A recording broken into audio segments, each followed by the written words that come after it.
ஆண்டவராகிய இயேசுவின் நாமத்தில் உங்கள் யாவருக்கும் என்னுடைய வாழ்த்துக்கள். ஆண்டவருடைய பிரசன்னத்தில் காத்திருப்பது நமக்கு ரொம்ப ஒரு சந்தோஷம். நம்முடைய கவலைகளெல்லாம் மறந்து தேவ பிரசன்னத்தில் இளைப்பாறும்போது ஒரு புது பலன் நமக்கு கிடைக்கிறது. சரி, இன்னைக்கு நம்ம ஒரு முக்கியமான ஒரு வேத வசனத்தை உங்களுக்கு நான் வாசிக்க விரும்புகிறேன். வாசிச்சுட்டு சில முக்கியமான காரியங்களை நான் சொல்ல விரும்புகிறேன் உங்களுக்கு.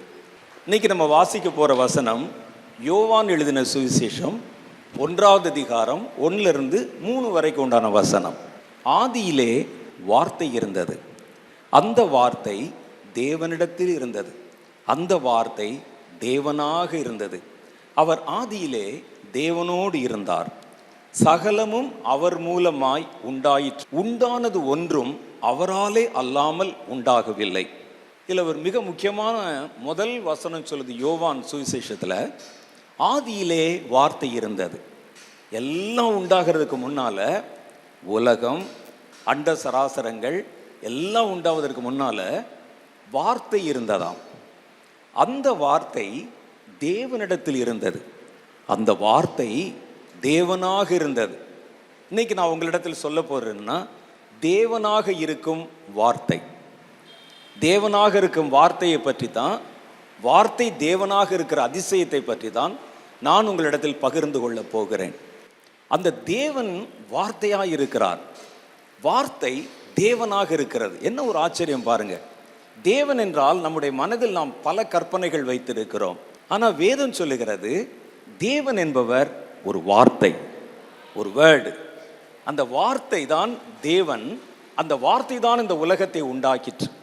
வார்த்தையாக இருக்கும் தேவனை பற்றின ஒரு முழுமையான செய்தியை நான் சொல்ல விரும்புகிறேன்.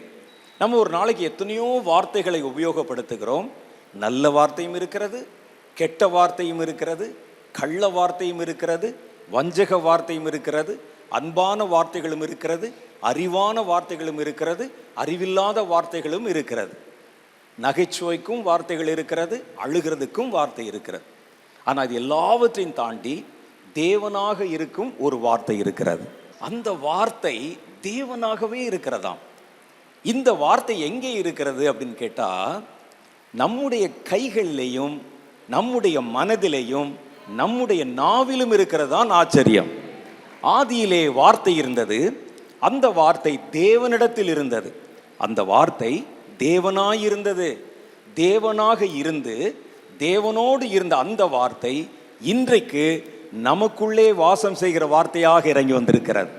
அது முதல்ல தேவனிடத்துல தான் இருந்தது. ஆனால் அந்த வார்த்தை கிருபையிலும் சத்தியத்திலும் நிறைந்து மாம்சமாகி நம் நடுவிலே வந்து வாசம் செய்து இன்றைக்கு உலகத்தின் முடிவு பரியந்தம் சதா சர்வ நாட்களிலும் நான் உன்னோடு கூட இருப்பேன் என்ற வார்த்தையை தந்து, தேவனிடத்தில் இருந்த வார்த்தை இன்னைக்கு நம்ம நடுவில், நமக்குள்ள, நம்முடைய கையில், நம்முடைய மனதில், நம்முடைய நாவிலே அந்த வார்த்தை இருக்கிறது. அது வெறும் வார்த்தை அல்ல, அது தேவன் என்று வேதம் சொல்லுகிறது. அப்போ எவ்வளோ ஆச்சரியம் யோசித்து பாருங்களேன். ஒரு வார்த்தை, அதுதான் தேவன். அந்த தேவனுடைய வார்த்தை, தேவனிடத்தில் இருந்த வார்த்தை வெளிப்பட்டு நமக்குள்ளே வந்து தேவனோடு இருந்தவர் இன்னைக்கு மனிதர்களோட இருக்கிறார். அது நமக்கு தான் தெரியும். உலகத்தில் எத்தனையோ விதமான இன ஜனங்கள் மனிதர்கள் இருந்தாலும் தேவனாய் இருக்கிற வார்த்தையை பெற்றிருக்கிறவர்கள் கர்த்தருடைய ஜனங்கள் மாத்திரம்தான், வேற யாருக்கும் தெரியாது. வார்த்தையா இருக்கிற தேவனை தான் நம்ம கையில சுமந்துக்கிட்டு இருக்கிறோம், வார்த்தையா இருக்கிற தேவனை தான் நம்ம ஆராதிக்கிறோம், வார்த்தையா இருக்கிற தேவனை தான் மற்றவரிடத்திலே பகிர்ந்து கொள்ளுகிறோம், வார்த்தையா இருக்கிற தேவனை தான் நம்ம தூக்கி சுமந்து கொண்டிருக்கிறோம். அவர் உலகத்தின் முடிவு பரியந்தம் நம்மோடு இருப்பதாக வாக்கு கொடுத்திருக்கிறார். இது நம்ம அறியும் போது நம்முடைய மனதில் ஒரு சந்தேகம் வருகிறது. ஆதியில் தேவனோடு இருந்த அந்த வார்த்தை தேவனிடத்திலிருந்து வெளிப்பட்டு மனிதர்களான நமக்குள்ளே வந்து வாசம் பண்ண ஆரம்பித்து விட்டது. அப்படி அவர் வாசம் பண்ணி இருந்தும் நாம் அடிக்கப்படுவானேன், நாம் வியாதியில் இருப்பானேன், நாம் கட்டப்படுவானேன், நாம் கஷ்டப்படுவானேன், நாம் ஏன் நஷ்டப்படுகிறோம்? தேவனாகவே இருக்கிற வார்த்தை நமக்குள்ள இருக்குதே, கையில் அதைத்தானே வச்சிருக்கிறோம். நீங்க கையில் வச்சிருக்கிற வார்த்தைக்குள்ள தேவன் இருக்கிறார். அந்த வார்த்தை ஆவியாயும் ஜீவனாயும் இருக்கிறது. உலகத்தில் சொல்லப்பட்ட வேறு எந்த வார்த்தையிலும் ஆவியும் இல்லை, ஜீவனும் இல்லை. அந்த வார்த்தை தேவனிடத்திலிருந்து வெளிப்பட்ட வார்த்தை. அந்த வார்த்தையை தானே பேசுகிறோம், அந்த வார்த்தையை தானே பிரசங்கம் பண்ணுறோம், அந்த வார்த்தையை தானே வாசிக்கிறோம், அந்த வார்த்தையை தானே தியானிக்கிறோம். ஆனாலும் நாம் ஏன் அடிக்கப்படுகிறோம்? ஏன் நம்ம கஷ்டப்படுகிறோம்?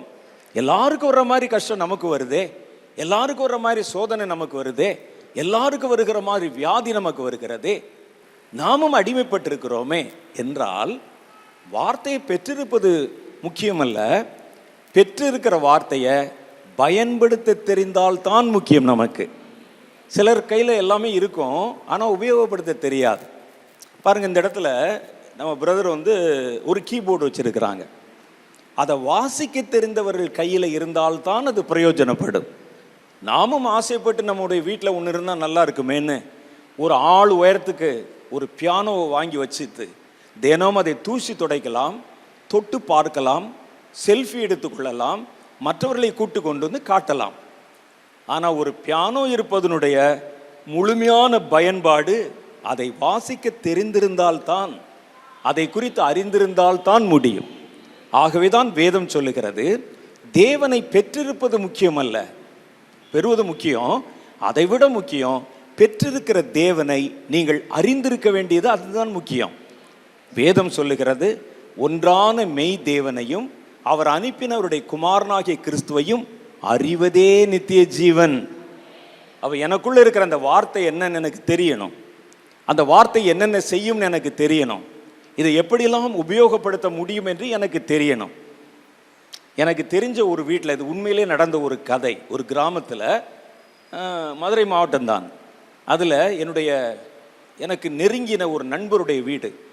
அந்த வீட்டில் அந்த அம்மா அந்த சமையலறையில் ஒரு 5.5 பெட்டி வச்சுருப்பாங்க பாருங்கள், மசாலா பொருள் போடுற பெட்டி.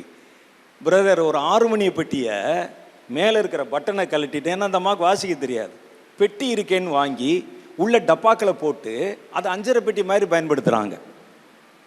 கேட்கும்போது உங்களுக்கு சிரிப்பு வருதா? கர்த்தருடைய வேதத்தை தவறாய் பயன்படுத்துகிறவர்களை பார்த்தா எனக்கும் அப்படித்தான் சிரிப்பு வருகிறது. அது எதற்கு நம்ம உருவாக்கப்பட்டது, எதற்கு கொடுக்கப்பட்டது, அதை எப்படி பயன்படுத்தணும் தெரியாவிட்டால் இப்படித்தான் ஆகிவிடும். அப்போ நமக்கு முதல்ல தெரிய வேண்டிய காரியம், தேவனாயிருக்கிற வார்த்தை ஏன் பக்கத்தில் இருக்கு, என்னால் தொட்டு பார்க்க முடியும் அந்த வார்த்தையை, சொல்லி பார்க்க முடியும் அந்த வார்த்தையை, வாசித்து பார்க்க முடியும் அந்த வார்த்தையை. ஒன்றான மெய் தேவனையும் அவர் அனுப்பின குமாரனாகிய கிறிஸ்துவையும் அறிவதே நித்திய ஜீவன்.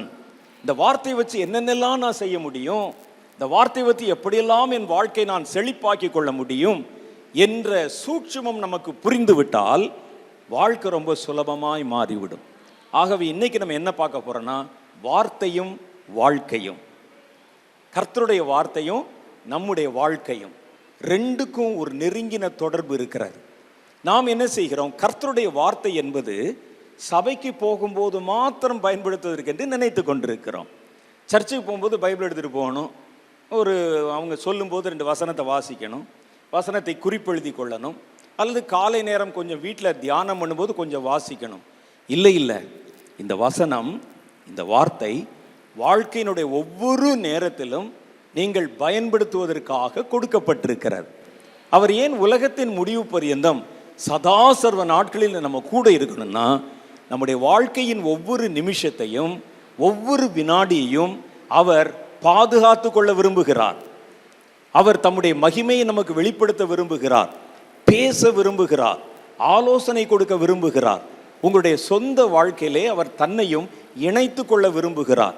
சர்ச்சுக்கு வரும்போது மாத்திரம் இல்லை, பாட்டு பாடும்போது மாத்திரமல்ல, ஜெபம் பண்ணும்போது மாத்திரமல்ல, உங்கள் வாழ்க்கையினுடைய ஒவ்வொரு நிமிஷத்திலும் அவர் தன்னை உங்களோட இணைத்து கொள்ள விரும்புகிறார். அப்போ இந்த வார்த்தையும் வாழ்க்கையும் நம்முடைய வாழ்க்கையை மேம்படுத்துவதற்காகத்தான் கர்த்தர் இந்த வார்த்தையை, தன்னோடு இருந்த வார்த்தையை மனிதர்களுக்கு நடுவிலே அனுப்பி வைத்தார். அது நம்ம கையில் கிடைச்சிருக்கு பாருங்க. மதுரையில் எவ்வளவோ ஜனங்கள் இருந்த போதிலும் நம்ம கையில் தேவனாயிருக்கிற வார்த்தை நம்ம கையில் பிடிச்சிருக்கிறோம். அது எவ்வளோ பெரிய ஆச்சரியம் யோசிச்சு பாருங்க. தேவனிடத்தில் இருந்த ஒரு வார்த்தை. நீங்கள் போனீங்கன்னா அமெரிக்காவில் ஒரு பெரிய கண்காட்சியில் சந்திரன்ல இருந்து எடுத்த ஒரு கல் வச்சிருக்கிறாங்க. போனாங்கல்ல, ஆம்ஸ்ட்ராங் போனார், ஆல்ட்ரின், காலின்ஸ் 3 பேர் போனாங்க. அவங்க நிலவுக்கு போன பொழுது நிலவிலிருந்து எடுத்த ஒரு கல், நிலாவில் இருந்த ஒரு கல்லை கொண்டு வந்து அதை ஒரு காட்சி பொருளாக வைத்து ஒரு பெரிய எக்ஸிபிஷனில் அல்லது ஒரு பெரிய அருங்காட்சியகத்தில் வச்சிருக்கிறாங்க. எப்படி இருக்கும் யோசிச்சு பாருங்க. தொட்டு பார்த்தா நிலாவில் இருந்த ஒரு கல், நிலாவில் இருந்த கல்லே எவ்வளவு ஆச்சரியம்னா தேவனோடு இருந்த வார்த்தை அதை விட எவ்வளோ பெரிய ஆச்சரியம் என்று நீங்கள் யோசிச்சு பார்க்கணும். வானத்தை தாண்டி, மூன்றாவது வானத்தை தாண்டி பரலோகம் இருக்கிறதாம் சொல்லுகிறது. மூன்றாவது வானத்தில் பரலோகம் இருக்கிறது. பரலோகத்தில் தேவனுடைய வடது புறங்களில் தேவனுடைய ஆராதனை ஸ்தலம் இருக்கிறது. அந்த ஆராதனை ஸ்தலத்திலே கர்த்தருடைய சிங்காசனம் இருக்கிறது. கர்த்தர் பரலோகத்தின் சிங்காசனத்திலே வீற்றிருக்கிறார். அவருடைய இருதயத்துக்குள்ளே ஒரு வார்த்தை இருக்கிறது. அந்த வார்த்தை தேவனாக இருக்கிறது. அங்கே இருந்த அந்த வார்த்தை இன்னைக்கு மதுரையில் உங்க வீட்டில் உங்க கையில் அந்த வார்த்தை என்ற கர்த்தருடைய வார்த்தை நம்ம கையில் இருக்கிறது. அது எவ்வளோ பெரிய பாக்கியம் என்று யோசித்து பாருங்கள். கர்த்தரை இத்தனை சமீபத்தில் பெற்றிருக்கிற ஜாதி உலகத்தில் வேறு ஒன்றுமில்லை என்று யூதர்களை பற்றி சொல்லி இருக்கிறது. கர்த்தரை இவ்வளவு பக்கத்தில் பார்க்கிற பாக்கியம் வேற யாருக்கும் கிடைக்கல. காலையில் எந்திரிச்சு கதவை திறந்தா அவர் மேகஸ்தம்பமாய் நிற்கிறார். ராத்திரி உள்ளே படித்து விட்டு கூடாரத்தில் இருந்து எட்டி பார்த்தா அக்னி ஸ்தம்பமாய் நிற்கிறார். நாங்கள் நடக்கும்போது நடக்கிறார். மேகஸ்தம்பமாய் எங்களை பாதுகாக்கிறார். கர்த்தரை இத்தனை சமீபமாய் பெற்றிருக்கிற ஜாதி பாக்கியம் உள்ளது. யாரு? இஸ்ரவேலர்கள். ஏன்? கர்த்தர் அவர்களோட கூட இருந்தார். அவர்களோட கூட இருந்த இஸ்ரவேல் இனம் பாக்கியம் உள்ளதென்றால் நமக்குள் வாசம் செய்கிற நம்ம இஸ்ரவேலர்களை விட இன்னும் பாக்கியம் உள்ளவர்கள். ஏன்னா கர்த்தருடைய வார்த்தை, கர்த்தருடைய பிரசன்னம் இஸ்ரவேலர்கள் கூட இருந்தது. ஆனால் கர்த்தருடைய மகிமை நமக்கு உள்ளே வாசம் பண்ணுகிறது. அப்ப அவர்களை விட அதிக சமீபத்திலே கர்த்தரை பெற்றிருக்கிற ஜாதி நீங்களும் நானும் என்று கர்த்தருடைய வேதம் சொல்லுகிறார். அப்ப ஆதியிலே தேவனோடு இருந்த வார்த்தை ஒரு சாதாரண மனிதன், நாசியிலே சுவாசம் உள்ள மனிதன், இன்றைக்கு இருந்து நாளைக்கு அடுப்பிலே போடப்படுகிற புல்லுக்கு சமானமான மனிதன். நம்ம எம்மாத்திரம் என்று யோசித்து பாருங்கள். நம்ம யாரு? நினைக்கப்படுவதற்கு நாம் எம்மாத்திரம்? தாவீது அப்படித்தான் ஒரு முறை அப்படியே வானத்தை அண்ணாந்து பார்த்து கொண்டிருந்தார். சூரியன், சந்திரன், நட்சத்திரங்கள். அவர் காலத்தில் டெலஸ்கோப்பெல்லாம் இல்லை, ஆனாலும் அது அவருக்கு பிரம்மாண்டமாய் தெரிந்தது. வானத்தில் எப்படி எப்படி தொங்குதுன்னு யோசிச்சு பார்த்துட்டு நினைச்சார், உம்முடைய கை விரல்களின் கிரிகளாகிய நீர் படைத்த சூரியனையும் சந்திரனையும் நட்சத்திரங்களையும் நான் பார்க்கும் பொழுது நீர் மனுஷனை நினைப்பதற்கும் மனுஷகுமாரனை விசாரிப்பதற்கும் அவன் எம்மாத்திரம் என்கிறேன் என்றார். நல்லா யோசிச்சு பாருங்களேன். நீங்கள் உலகத்தை பற்றி படிச்சீங்கன்னா ஒரு ஆச்சரியமான ஒரு காரியம் இருக்கும். நம்ம இருக்கக்கூடிய பூமி சூரியனை சுற்றி வருகிற 9 கிரகங்களில் ஒன்றாக இருக்கிறது. 9 கிரகம் அப்படி சுற்றி வருது. அதை வச்சு தான் நிறைய பேர் ஜோசியம் சொல்லிட்டு இருக்கிறாங்க. அது வேற. நமக்கு உண்மையிலேயே சூரியனை சுற்றிலும் 9 கிரகங்கள், கோள்கள் இருக்கிறது. அந்த கோள்கள் இருக்கிறதுலையே ரொம்ப சின்னது இந்த பூமி தான். பூமி தான் இருக்கிற அந்த கிரகங்களில் ரொம்ப சின்னது. சூரியன் பார்த்தீங்கன்னா பெருசு. ஆனால் அயன மண்டலத்தில் வானவெளியில் இந்த சூரிய குடும்பம் மாதிரி நிறைய சூரியன்கள் இருக்கிறது. நமக்கு இங்கிருந்து பார்த்தா நட்சத்திரம் மாதிரி தெரியும். நம் சூரியன் இருக்கக்கூடிய பால்வெளி குடும்பத்தில் சூரியன் தான் இருக்கிறதுலே ரொம்ப சின்னது. இது மாதிரி பல ஆயிரம் பல கோடி மடங்கு பெரிதான சுடர்களும் சூரியன்களும் வானமண்டலத்தில் இன்னும் நிறையா இருக்குதான். இந்த ஒரு பெரிய தொகுதி, கோடி கோடி கோடி நட்சத்திரங்கள் அடங்கின ஒரு தொகுதியில், அதுக்கு பேர் மில்கி வேன்னு சொல்லுவாங்க. பால்வெளி. பால்வெளி அதில் கோடி கோடி கோடி நட்சத்திரங்கள் இருக்கும். அந்த நட்சத்திரங்கள் சூரியனை விட பல கோடி மடங்கு பெருசு இருக்கும். அப்போ இந்த நட்சத்திர மண்டலத்தில் பால்வெளியில் இருக்கிறதுலே சூரிய குடும்பம் தான் ரொம்ப சிறுசு. நம்ம பார்க்குற சூரியன் தான் ரொம்ப சிறுசு. சூரிய குடும்பத்திலும் நம்ம வாழ்கிற பூமி தான் ரொம்ப சிறுசு. இந்த அண்ட வெளி சொல்கிறோமே பால்வெளி, இது மாதிரி நிறைய பால்வெளிகள் இருக்கிறது. ஒவ்வொரு பால்வெளியிலும் கோடி கோடிக்கணக்கான நட்சத்திரங்கள் இருக்கிறது. எல்லா பால்வெளிகளிலும் நீங்கள் பார்த்தீங்கன்னா நம்முடைய பூமி இருக்கிற பால்வெளி இருக்கு பாருங்க, இதுதான் இருக்கிறதுலே ரொம்ப சிறுசு. இதுக்கு எல்லாவற்றுக்கும் மேலே பரலோகம் இருக்கிறது.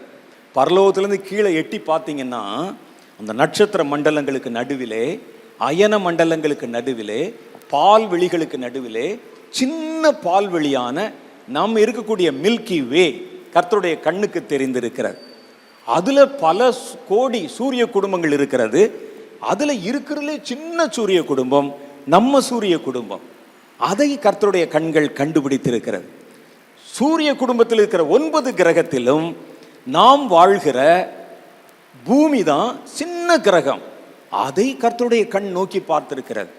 அந்த பூமியிலையும் நம்ம வாழ்கிற மதுரை இன்னும் ரொம்ப சின்னது. அதை கர்த்தருடைய கண்கள் கண்டுபிடித்திருக்கிறது. இந்த மதுரையிலையும் எவ்வளவோ குடும்பங்கள் இருக்கும்போது உங்க குடும்பம் அதை விட சின்னது. அதை கர்த்தருடைய கண் கண்டுபிடித்திருக்கிறது. அந்த குடும்பத்தில் இருக்கிற அத்தனை உங்களுடைய கூட்டத்தார் நடுவிலே நீங்கள் ரொம்ப சின்னவர்கள். உங்களை கர்த்தர் கண்டுபிடித்து உங்கள் பெயரை அவர் அறிந்திருக்கிறாராம். இந்த தேவன் என்றென்றும் உள்ள சதா காலங்களிலும் உங்கள் தேவன் என்று கர்த்தருடைய வேதம் சொல்லுது.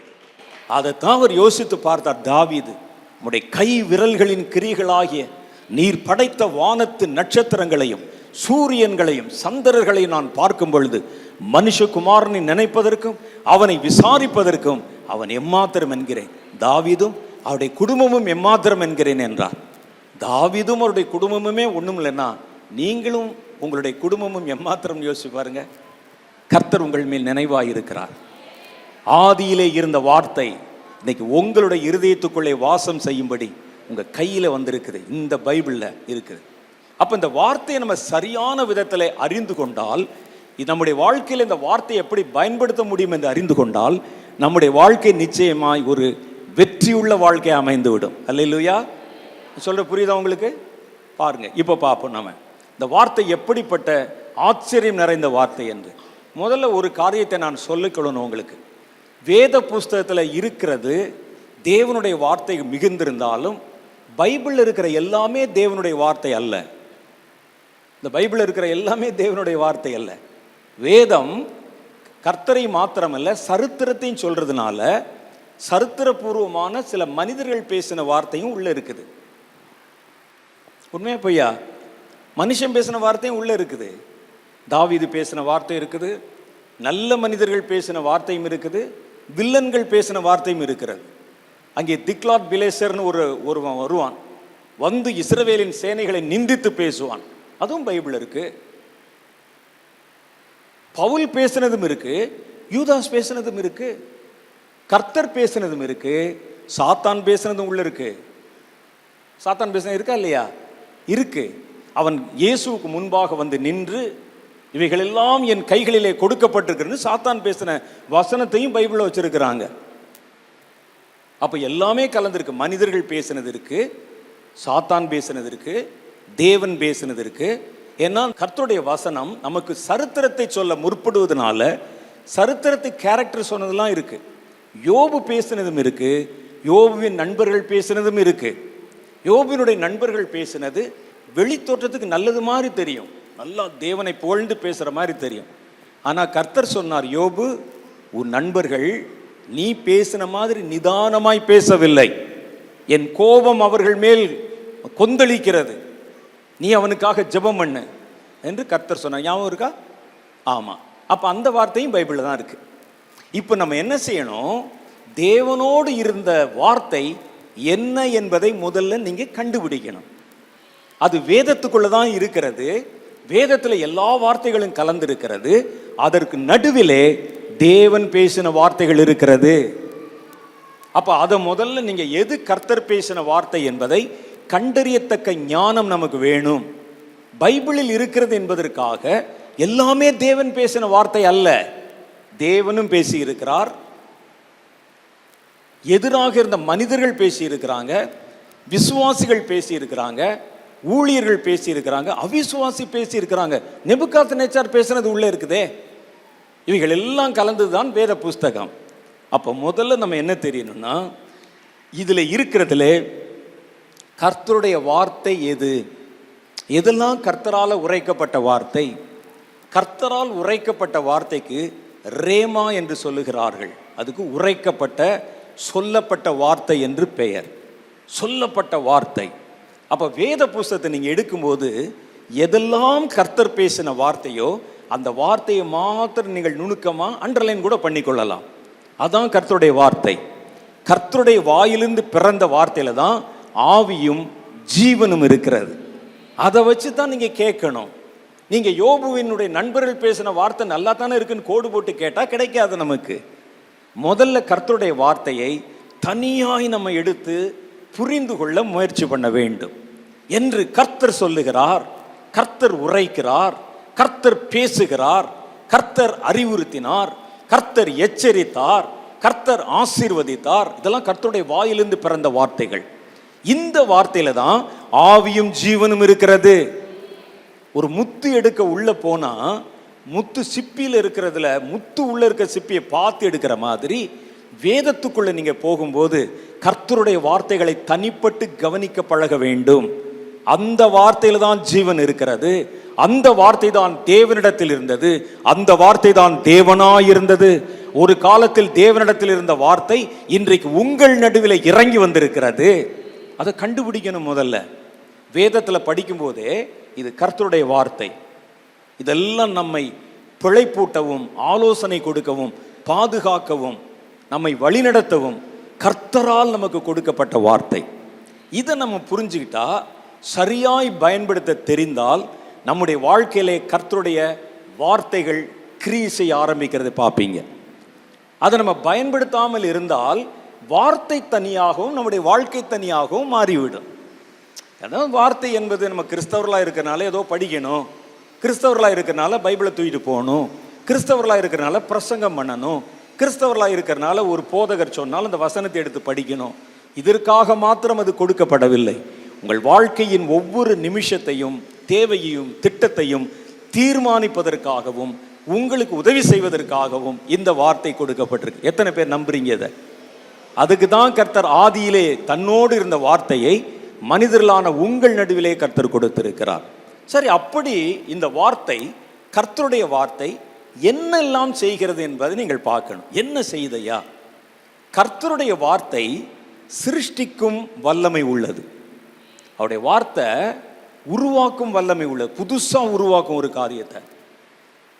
நீங்க பாருங்க, ஒரு ஸ்பீக்கர் உருவாக்கி இருக்கிறோம், கம்ப்யூட்டர் உருவாக்கி இருக்கிறோம், டிவி உருவாக்கி இருக்கிறோம். மனிதன் எவ்வளவு பெரியவன் பார்த்தீர்களா? விமானம் உருவாக்கி இருக்கிறோம், ராக்கெட் உருவாக்கி இருக்கிறோம், லேபரேட்டரியில் கொரோனா கிருமி கூட உருவாக்கி இருக்கிறோம். நாங்கள் மனிதன் எவ்வளவு பெரியவன் பார்த்தீங்களா அப்படின்னு நம்ம கேட்போம். நமக்கு ஒரே ஒரு கேள்வி இருக்கிறது. ஒண்ணுமே இல்லாமல் எந்த மனிதனாலாவது ஏதாவது ஒன்றை உருவாக்க முடியுமான்னு யோசிச்சு பாருங்க. நம்ம உருவாக்கின எல்லாமே பூமியில் இருக்கிற ஏதோ ஒரு பொருளை வச்சு தான் நம்ம சேர்த்து இணைச்சு பிணைச்சு ஒரு காரியத்தை கண்டுபிடிச்சிருப்போம். ஒண்ணுமே கொடுக்கக்கூடாது ஒரு ஆள்கிட்ட. அந்த லேபில் எந்த பொருளும், இந்த உலகத்திலேருந்து எடுத்த எந்த பொருளும் இருக்கக்கூடாது. மண், கல், பிளாஸ்டிக்கு, தண்ணி, அமிலம் எதுவுமே இருக்கக்கூடாது. ஒண்ணுமே இல்லாமல் ஒரு மனிதனால் ஒரு பொருளை உண்டாக்க முடியுமா? நம்ம உண்டாக்கின எல்லாமே இந்த பூமியிலிருந்து பெறப்பட்டவைகள். இதுல பூமியிலிருந்து பெறப்பட்ட மூலப்பொருள்கள் இருக்கிறது. இதுல பூமியிலிருந்து பெறப்பட்ட மூலப்பொருள்கள் இருக்கிறது. ஆனால் கர்த்தர் ஒன்றுமில்லாமல் இருந்து உலகத்தை உண்டாக்கினவர். ஆகவேதான் அவரை சிருஷ்டிகர்த்தர் என்று நம்ம சொல்றோம். சிருஷ்டிகர். அவருக்கு எதுவுமே தேவைப்படல. எந்த ஒரு மூலப்பொருள் தேவைப்படல. மரம் தேவைப்படல, கல்லு தேவைப்படல, இரும்பு தேவைப்படல, காற்று தேவைப்படல, தண்ணீர் தேவைப்படல. அவர் ஒன்றுமில்லாமல் இருந்து இந்த உலகத்தை உண்டாக்கினார். எப்படி உண்டாக்கினார் தெரியுமா? தம்முடைய வார்த்தையினாலே அதை சிருஷ்டித்தார். யாராவது அப்படி உருவாக்க முடியுமா? யோசிச்சு பாருங்க. கர்த்தர் அந்த வார்த்தையினாலே அதை சிருஷ்டித்தார். உண்டாக கடவுது என்றார், அது உண்டானது. எவ்வளவு ஆச்சரியம்! அந்த வார்த்தை வாக்கும் நீங்க கையில வச்சிருக்கீங்க. உங்களுக்கு அதனுடைய மகிமை தெரியல. அதனால்தான் நம்முடைய வாழ்க்கையில இல்லாத காரியங்களை நம்மால் உருவாக்கி கொள்ள முடியவில்லை. கஷ்டப்பட்டு கொண்டே இருக்கிறோம், வேதனைப்பட்டு கொண்டே இருக்கிறோம். இந்த வார்த்தையை பயன்படுத்துகிற கலை உங்களுக்கு நமக்கு தெரிந்து விட்டால் நம்முடைய வாழ்க்கையில புதிய காரியங்களை கர்த்தர் உருவாக்க முடியும். கர்த்தருடைய வார்த்தையை கொண்டு உங்களால் உருவாக்க முடியும். கர்த்தர் கொடுத்த கல்லையும் மண்ணையும் காற்றையும் கடலையும் ஒரு தண்ணீரையும் வைத்து மனிதன் இத்தனை பிரம்மாண்டங்களை உருவாக்க முடியுமானால், இவைகளெல்லாம் உண்டாக்கின மூல பொருளான வார்த்தையை வச்சு என்னென்னலாம் உண்டாக்க முடியும் என்று யோசித்து பாருங்கள். உண்டாக்க முடியுமா முடியாதா? நம்புறீங்களா நம்பலையா? உண்டாக்க முடியும். இவைகளை அந்த வார்த்தை உண்டாக்கினது. இவைகளை கொண்டு, இந்த மூலப்பொருள்களை கொண்டு மனிதன் புதிய பொருள்களை உண்டாக்கினான். நாம் எல்லாவற்றையும் உண்டாக்கின மூலப்பொருளான சிருஷ்டிக்கும் வல்லமை நிறைந்த அவர் வார்த்தையை கைகளிலே கொண்டிருக்கிறோம். நம்மால எதையும் புதிதாக உருவாக்க முடியும். அந்த வார்த்தையின் மூலம் அந்த காரியத்தை நம்மால கொண்டு வர முடியும். புதுசா உருவாக்குறேன் என்ன? நம்முடைய வாழ்க்கையில எது இல்லை, எது தேவை, அது எல்லாவற்றையும் உருவாக்குற சக்தி நீங்க கையில வச்சிருக்கிற இந்த வார்த்தைக்கு இருக்கிறது. இந்த வார்த்தை வெளிப்படுத்தப்படும் போது அது உருவாக்குகிற சக்தியும் ஆற்றலையும் பெறுகிறது. நமக்கு அதனுடைய பயன்பாடு தெரியல, அதனால சும்மா கையில வச்சிருக்கிறோம், தலைக்கு வச்சு தூங்குகிறோம், நேரம் கிடைத்த போது நாவல் படிக்கிற மாதிரி படிக்கிறோம், பிரசங்கம் பண்ணுகிறோம், பைபிள் எடுத்து நம்ம தியானிக்கிறோம். அதுக்குள்ள இருக்கிறது எவ்வளவு மகிமையான காரியம் என்று உங்களுக்கு தெரியுமா? வேதம் சொல்லுகிறது, நீங்கள் கையில் வச்சிருக்கிற இந்த வார்த்தை ஒரு காலத்தில் தேவனுடைய இருதயத்தில் இருந்த வார்த்தை மாத்திரல்ல, தேவனாகவே இருந்த வார்த்தை. அதை என் கையில் வைத்துக்கொண்டு நான் கடன் வாங்குகிறேன், லோனுக்கு அல்லாடுகிறேன், வியாதியாக இருக்கிறேன், வேதனைப்படுகிறேன். இது புதிய காரியங்களை உண்டாக்கும் ஆற்றல் உள்ளது. புதிய காரியங்களை உண்டாக்கும் ஆற்றல் உள்ளது. இந்த வார்த்தை சிருஷ்டிக்கிறது. ஆதியாகமம் 1வது அதிகாரம் 1-5 வரைக்கும் உண்டான வசனத்தை படிச்சு பாருங்க. ஆதியிலே தேவன் வானத்தையும் பூமியும் சிருஷ்டித்தார். பூமியானது ஒழுங்கின்மையும் வெறுமையுமாய் இருந்தது. ஆழத்தின் மேல் இருள் இருந்தது. தேவ ஆவியானவர் ஜலத்தின் மேல் அசைவாடினார். தேவன் வெளிச்சம் உண்டாக கடவது என்றார். வெளிச்சம் உண்டாயிற்று. நம்ம இருட்டா இருக்கிற இடத்துல ஒரு வெளிச்சத்தை உண்டாக்கணும்னு நம்ம என்ன செய்வோம்? யோசிச்சு பாருங்க. ஈபிக்கு ஒரு அப்ளிகேஷன் கொடுப்போம், கரண்ட் கனெக்ஷன் கொடுங்க தம்பின்னு சொல்லுவோம். அவர் கரண்ட்டை கொண்டாந்து கொடுப்பாரு. கரண்ட் எப்படி எடுக்கிறாங்கன்னு பாருங்க.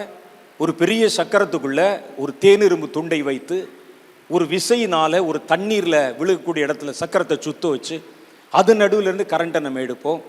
அந்த கரண்ட்டை நம்ம ஒரு வெப்ப சக்தியாக பயன்படுத்துவோம், ஒளிச்சக்தியாய் பயன்படுத்துவோம். இவ்வளோ ப்ராசஸிங் இருக்குது. மாதம் மாதம் பில் கட்டணும். அந்த கரண்ட்டும் நம்ம எரியிற இடத்துல தான் அந்த வெளிச்சம் வரும், அதுக்கு மேலே வராது. ஆனால் கர்த்தர் ஒரு வெளிச்சத்தை உண்டாக்க இவ்வளவு மெனக்கடவில்லை. ஒரு வார்த்தை சொன்னார், வெளிச்சம் உண்டாக கடவுது என்றார். உடனே வெளிச்சம் உண்டாயிற்று. அந்த வெளிச்சம் பாருங்களேன், அது எல்லா இடத்தையும் நிரப்புகிற ஒரு பெரிய ஒளியாக இருந்தது. சூரிய வெளிச்சத்தை நீங்கள் எடுத்து பாருங்கள். வீட்டில் இரவானால் எத்தனை லைட்டு போடுறோம், ஊரில் எவ்வளவு லைட்டு, தெருவெல்லாம் லைட்டு போடுகிறோம். ஒரே ஒரு சூரியன் காலையில் வந்த உடனே நம்ம போட்டு வச்ச எல்லா லைட்டையும் டம்மி ஆக்கிறதே. ஒரு சூரியன் நம்ம போட்டு வச்ச லைட் எல்லாம் டம்மியா இருக்குது. லைட் எரிதா இல்லையானே தெரியல. அந்த வெளிச்சம் எல்லா இடத்திலும் பரவ ஆரம்பித்து விடுகிறது. கர்த்தருடைய ஒரு வார்த்தையிலிருந்து உண்டான வெளிச்சமே அவ்வளோ பெரிய வெளிச்சமா இருந்தா உலகத்தில் வந்து எந்த மனிதனையும் பிரகாசிப்பிக்கிற மெய்யான ஒளியான அவருடைய ஒளி எத்தனை மகிமையா இருக்கும் என்று யோசிச்சு பார்க்கணும். நீங்க கையில வச்சிருக்கிற வார்த்தை சாதாரணமானதல்ல. ஒன்றுமில்லாமல் இருந்து உங்களுக்கு தேவையானவைகளை உருவாக்கும் ஆற்றல் உள்ளது. அதை பயன்படுத்த தெரியணும். வெளிச்சம் நல்லது என்று தேவன் கண்டார். வெளிச்சத்தையும் இருளையும் தேவன் வெவ்வேறாக பிரித்தார். தேவன் வெளிச்சத்துக்கு பகல் என்று பெயரிட்டார், இருளுக்கு இரவு என்று பெயரிட்டார். சாயங்காலமும் விடியற்காலமும் ஆகி முதலாம் நாளாயிற்று. பின்பு தேவன் ஜலத்தின் மத்தியிலே ஆகாய விரிவு உண்டாக கடவுது என்றும் அது ஜலத்தினின்று ஜலத்தை பிரிக்க கடவுதும் என்றார். அது அப்படியே ஆயிற்று. ஒரு வார்த்தை தான். ஒரு தண்ணியில பாலம் போடுறதுக்கு நம்ம எவ்வளவு கஷ்டப்படுறோம், ஒரு தண்ணியை பிரித்து ஒரு டேம் கட்டுறதுக்கு எவ்வளவு கஷ்டப்படுறோம். ஒரே வார்த்தை தண்ணீரை அது பிரித்தது. காலையில் சொன்னாங்களே, கடலை பிரிக்க கர்த்தர் கஷ்டப்படவில்லை, பெரிய பெரிய பொக்லைனை கொண்டு போகல, அவைகளை உறிஞ்சுவதற்கு ராட்சத அந்த உறிஞ்சிகளை கொண்டு போகவில்லை, தன் நாசியின் சுவாசத்தை தன் மேல் ஊதினார், கடல் இரண்டாய் பிளந்து வழிவிட்டதாம். அந்த தேவனாக்கும் நம்முடைய தேவன். அதுதான் கர்த்தருடைய வேதம் சொல்லுது. அப்ப நம் கைகளில் இருக்கிற அந்த வார்த்தை உருவாக்கும் அதிகாரம் கொண்ட ஒரு வார்த்தை. எதையும் உண்டாக்கிவிடும். என்கிட்ட இல்லைங்க, அந்த வார்த்தை உண்டாக்கிவிடும். என் கையில ஒன்றுமே இல்லை, அந்த வார்த்தை உண்டாக்கிவிடும். ரெண்டாவது இன்னொரு காரியம் இருக்கிறது. இந்த வார்த்தை கோணலானவைகளை, அதில் ரிப்பேரா போனதை, ஒழுங்கற்று போனதை இந்த வார்த்தை ஒழுங்காய் மாற்றிவிடும். அப்படி என் வாழ்க்கை கோணலா போச்சு, இனிமேல் சரி செய்ய முடியாது. என் வாழ்க்கை உடஞ்சு போச்சு, இனிமேல் அவ்வளோதான், நம்பிக்கை இல்லை. என் வாழ்க்கை ரிப்பேரா போச்சு, இனி அவ்வளோதான், எனக்கு வேற எந்த நம்பிக்கையும் இல்லை. கர்த்தருடைய வார்த்தை கோணலானவைகளை செவ்வையாக்கும் ஆற்றல் உள்ளது. வேதத்தில் நீங்கள் நல்லா கவனிச்சு பாருங்க. ஆதியாகமம் புஸ்தகம் 1 அதிகாரம் 1 வசனம் சொல்லுது, ஆதியிலே தேவன் வானத்தையும் பூமியும் சிருஷ்டித்தாராம். வானத்தையும் பூமியும். ஆனா பூமியானது ஒழுங்கின்மையும் வெறுமையுமாய் இருந்தது. அது எப்படி ஒழுங்கின்மையா இருக்கும்? கர்த்தர் பெர்ஃபெக்ட். அவர் நினைச்சாலும் ஒழுங்கின்மையான காரியத்தை அவரால் உண்டாக்க முடியாது. அவர் உண்டாக்கினாலே அது பெர்ஃபெக்டா தான் இருக்கும். ஆனா இங்கே சொல்லுது, எல்லாம் சூரியன் பெர்ஃபெக்டா இருக்குது, சந்திரன் பெர்ஃபெக்டா இருக்குது, வானமண்டலத்தில் இருக்கிற நட்சத்திரங்கள் பெர்ஃபெக்டா இருக்குது. இந்த பூமிக்கு மாத்திரம் என்னாச்சு? எல்லா வானத்தையும் பூமியும் உண்டாக்கினார், எல்லாவற்றையும் உண்டாக்கினார், எல்லாம் சரியா இருக்குது. ஆனா பூமி மாத்திரம் ஒழுங்கின்மையும் வெறுமையுமா இருந்தது. ஆழத்தின் மேல் இருள் புகுந்திருந்தது. கர்த்தர் பூமியை பார்த்தார், இது என்ன ஒழுங்கு இல்லாம இருக்குதே, கோணமானலா இருக்குதே, ஒரு பெர்ஃபெக்ஷன் இல்லாம இருக்குதே, எல்லாம் வெளிச்சமா இருக்குது, இது மாத்திரம் இருளா இருக்குதே. கர்த்தர் அதை பார்த்தார். அது என்ன நடந்தது? இந்த 2 வசனத்துக்கு நடுவில் பரலோகத்தில் ஒரு பெரிய சம்பவம் நடந்ததாக வேத பண்டிதர்கள் சொல்றாங்க. வானத்தில் கர்த்தருடைய ராஜ்யம் உங்களுக்கு தெரியும், கொஞ்சம் கவனிங்க, அப்பதான் உங்களுக்கு புரியும். கர்த்தருடைய ராஜ்யத்தில் நிறைந்த தேவ தூதர்கள், கடற்கரை மணலத்தனையாய் தேவ தூதர்கள் இருக்கிறாங்க. அது ஒரு பெரிய ராஜ்யம், அதை கர்த்தருடைய ராஜ்யம், அது பரலோகம் சொல்றோம். அவருடைய சிங்காசனம் அங்கே இருக்குது. அவர்களில் இருக்கிற அந்த தூதர்களை ஆளுமை செய்வதற்கு பிரதான தூதர்கள், ஒரு கேப்டன் மாதிரி தூதர்கள் இருக்கிறாங்க. அதில் நமக்கு தெரிஞ்ச மாதிரி 3 பிரதான தூதர்கள் இருக்கிறாங்க. ஒரு தூதனுக்கு பேர் இந்த கேப்ரியேல் என்பது, இன்னொரு தூதனுக்கு பேர் மிகாவேல் அல்லது மைக்கேல் என்பது. மிகாவேல் நீங்க ஆர்சி அந்த பைபிளை படிச்சீங்கன்னா ரஃபேல் என்று சொல்லுகிற இன்னொரு தூதனை பற்றி சொல்லுவாங்க. நிறைய தூதர்கள் இருந்தாங்க. இவங்கெல்லாம் ஆர்க் ஏஞ்சல் சொல்லுவாங்க, பிரதான தூதர்கள். இவர்களுக்கு நடுவிலே ஒரு தூதன் இருந்தான், அவனுக்கு பேர் லூசிஃபர் என்பது. இந்த லூசிஃபர் யாருன்னு கேட்டீங்கன்னா, பரலோகத்தில் இடைவிடாமல் தேவனை துதித்து பாடி ஆராதனை செய்வாங்க. ஆண்டவர் அப்படியே புகழ்ந்து பாடிட்டே இருப்பாங்க. வாய் ஓயாமல் கேருபீன்களும் சேராபீன்களும் பரிசுத்த தூதர்களும் சேனைகளின் தேவனாகிய கர்த்தர் பரிசுத்தர் பரிசுத்தர் பரிசுத்தர் என்று வாய் ஓயாமல் புகழ்ந்து கொண்டிருக்கிறார்கள். அவரை துதிக்கிறதுக்கும் ஆராதிக்கிறதுக்கும் பாடுகிறதுக்கும் ஒரு பெருந்திரள் கூட்டம் தூதர்கள் இருக்கிறாங்க. அந்த தூதர்களுக்கு ஒரு தலைவன் இருக்கிறான். அவன் தான் மியூசிக் எல்லாவற்றுக்கும், பாடல்களுக்கும் ஆராதனைகளுக்கும் அதிகாரி, தலைவன். அவனுக்கு பேரு லூசிஃபர். இப்போ கர்த்தருடைய சிங்காசனம் அப்படி இருக்கும். முன்னால 3 ஆர்கேஞ்சல்ஸ் அல்லது கர்த்தருடைய அந்த பிரதான தூதர் நிற்பாங்க. அதற்கு நடுவிலே பிரதானமாய் லூசிஃபர் என்ற தூதன் நிற்பான். அவன் அப்படி கை அப்படி அசைச்சா போது எல்லா தூதர்களும் பாட ஆரம்பிப்பாங்க. கர்த்தர் பின்னால் இருப்பார். அந்த துதியின் ஆராதனையின் மகிமை பரலோகம் முழுவதும் நிரப்பி கொண்டிருக்கும். ஒவ்வொரு முறை கர்த்தருடைய பெயர் அந்த துதிகளிலே உச்சரிக்கப்படும் போதும் எல்லா தேவ தூதர்களும் முகங்குப்புற விழுந்து கர்த்தரை ஆராதனை செய்வாங்க. எல்லாரும் அப்படி முகங்குப்புற விழுந்து, இயேசு என்கிற பெயர் உங்களுக்கு எனக்கு தான் சாதாரணமானது மாதிரி இருக்கும். இயேசுவே இயேசுவேன்னு சொல்லுவோம். பரலோகத்தில் நீங்கள் இயேசுவேன்னு ஒரு வார்த்தை சொன்னீங்கன்னா, அந்த வார்த்தை சத்தம் பரலோகத்தில் கேட்ட உடனே அத்தனை தூதர்களும் முகங்குப்புற கீழே வரைக்கும் குனிஞ்சு உன்னதமானவருக்கு ஓசனான்னு சொல்லி கர்த்தரை ஆராதிப்பாங்க. அவ்வளோ மகிமையான பேர் அந்த பேர். அப்போ இந்த பாடல் பாடும்போது தூதர்கள் அப்படியே முகங்குப்புற விழுந்து தேவனை ஆராதிப்பாங்க. கர்த்தருக்கு இந்த லூசிஃபர்னா ரொம்ப பிரியம். ஏனென்றால் கர்த்தர் தம்மை துதிக்கிறவர்கள் மேலே அதிக பிரியமுள்ளவராக இருக்கிறார். கர்த்தர் துதிகளுக்கு நடுவிலே வாசம் செய்கிறவராக இருக்கிறார் என்று வேதம் சொல்லுகிறது. துதிக்கிறவங்களை ரொம்ப பிடிக்கும். எப்படி? புகை விட்டு துதிக்கிறது இல்லை, உண்மையாகவே துதிக்கிறவர்களை கர்த்தருக்கு பிடிக்கும். ஆவியோடு உண்மையோடு தேவனை துதிக்கிறவர்களை கர்த்தருக்கு ரொம்ப பிடிக்கும். அதனால மற்ற தூதர்களை விட இந்த லூசிஃபரை ஒரு மகன் மாதிரி வைத்திருந்தார் கர்த்தர்.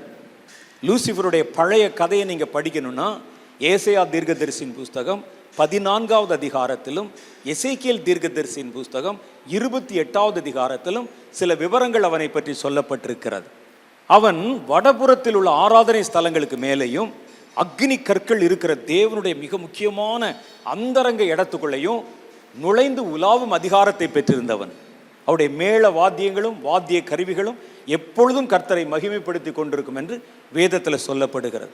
ஒருவேளை நான் நினைக்கிறேன், அவன் முன்பாக நின்று கொண்டிருந்தான், கர்த்தருடைய சிங்காசனம் பின்னால் இருந்தது, முன்னால பார்க்கிற தூதர்கள் விழுந்து நமஸ்கரித்தார்கள். அவருடைய மனதிலே ஒரு சின்ன ஆசை வந்தது. ஏனென்றால் அவன் முன்னாலே ஆராதிக்கிற தூதர்களை வைத்தான், தேவனை பின்னாலே வச்சிருந்தான். முதுகுக்கு பின்னால கர்த்தர் நிற்கிறார், இவர் தான் இங்கே நிற்பார், பின்னால் ஆண்டவர் நிற்பார். தூதர்கள் முழுவதும் தேவனை ஆராதிப்பார்கள். இவனுக்கு ஒரு சின்ன ஆசை, இவ்வளோ பேரும் கர்த்தரை ஆராதிக்கிறாங்களே, அதே மாதிரி என்னை ஆராதிச்சா எப்படி இருக்கும்? உன்னதங்கள் மேலாக ஏறுவேன், உன்னதமானவருக்கு ஒப்பாவேன், இதே போல ஒரு ராஜ்யத்தை சிருஷ்டிப்பேன் என்று அவன் தன் இருதயத்தில் சொன்னான் என்று ஏசாயா தீர்க்கதரிசி 14வது அதிகாரத்தில் லூசிஃபரை பற்றி சொல்லப்பட்டிருக்கிறது. அதிகாலையின் மகனாகிய விடிவெள்ளியே, வானத்திலிருந்து வெட்ட தள்ளப்பட்டாயே, உன்னதத்துக்கு ஏறுவேன், உன்னதமானவருக்கு ஒப்பாவேன் என்று உன் இருதயத்தில் சொன்னாயே என்று அவனை குறித்து அங்கு எழுதப்பட்டிருக்கிறதை வாசிக்க முடிகிறது. அந்த விடிவெள்ளி என்கிற பேருக்கு தான் லூசிஃபர்னு பேர்.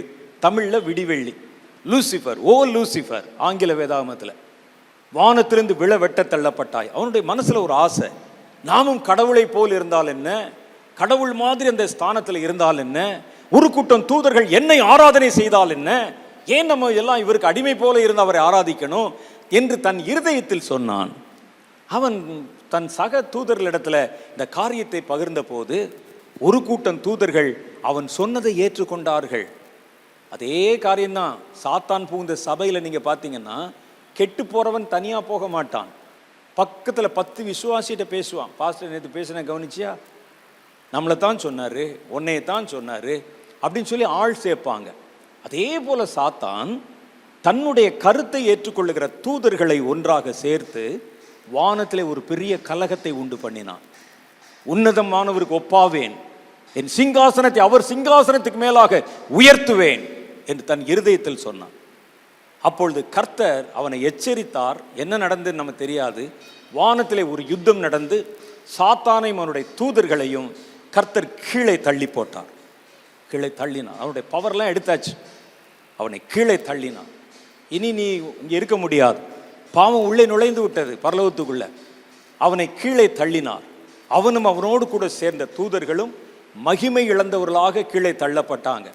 ஆதியிலே தேவனுக்கு விரோதமாய் கலகம் செய்த, ஆதியிலே பாவம் செய்த தூதர்களை தப்பவிடாதபடி கர்த்தர் பாதாளத்தின் சங்கிலிகளிலே கட்டி வைத்திருக்கிறார் என்று பேதுருவின் புஸ்தகம், யூதாவின் புஸ்தகம் போன்றவைகளில் எழுதப்பட்டிருக்கிறது. அவங்களை தள்ளிட்டார். தள்ளின உடனே அவர்களை பூமியிலே தள்ளினார். இனி நீ பரலோகத்தில் இருக்கக்கூடாது. பூமியில வந்து விழுந்த சாத்தானும் அவனுடைய தூதர்களும் பூமியை பார்த்தார்கள். அது முழுவதும் பரிபூர்ணத்தினால் உண்டாக்கப்பட்டிருந்தது. உடனே அவனுக்கு கோபம். கர்த்தர் உண்டாக்கினது, கோபத்தில் அவர் படைத்தவைகளை அவர்கள் அடித்து துவம்சம் பண்ணி நாசமாக்கி அதெல்லாவற்றையும் ஒழுங்கின்மையும் வெறுமையுமாய் மாற்றி போட்டார்கள். சாத்தான் புகுந்த வீடு எப்படி பாருங்க, ஒழுங்கின்மையாய் மாறிடும். சாத்தான் புகுந்த சபை ஒழுங்கினமாய் மாறிடும். சாத்தான் புகுந்த சமுதாயம் ஒழுங்கினமாய் மாறிவிடும். உலகம் அப்படிதான் ஒழுங்கினமாய் மாறிட்டு, ஒழுங்கற்றதும் வெறுமையும். சாத்தான் உள்ள பூந்துட்டான் கோபத்தோட. பார்க்கிற எல்லாவற்றிலும் கர்த்தருடைய சாயல் தெரிகிறது, கர்த்தருடைய கைவண்ணம் தெரிகிறது. கர்த்தர் உண்டாக்கினது, அவருடைய கோபம் முழுவதையும் சிருஷ்டிகர் மேல காட்ட முடியாது, சிருஷ்டியின் மேல் காண்பிக்க ஆரம்பித்தான். பூமியானது ஒழுங்கின்மையும் வெறுமையுமாய் மாறிற்று.